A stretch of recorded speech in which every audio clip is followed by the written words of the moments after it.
एते बड़ वर्षा पाग को आज भात न रांधि मु पखाल करदेली। कालीर दशहरा मेला बुली एत पर्यंत थका जाई नाही। आ गोटे बाबू को देख तार निद ही भांगी नाही। एठी 8टा बाजिलानी तो ता भितरे मु ताकू डाकी देकी मु टिके चाहा पी देली। आ बाहर को आसिकी देखिली बाबालो प्रबल वर्षा होची। आ ए वर्षा पागरे मु आज भात न रांधि पखाल कर देछि काहे ना कालीर भात थिला ताकू पखाल कर देछि। हो चलंतु वर्षा पागरे पखाल खाइबार मजा ही किछि अलगा। आ देखिबा पखाल सहित मु आज कोन कोन बनेछि।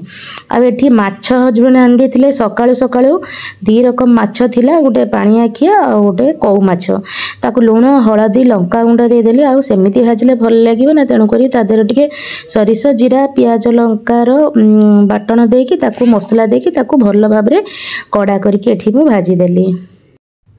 भजा भजी सरीगला एबे बड़ा हबो। आ हाँ पखाल हेची आ ता सहित टिके चकटा चकटी नहेले कोन भल लागिबो।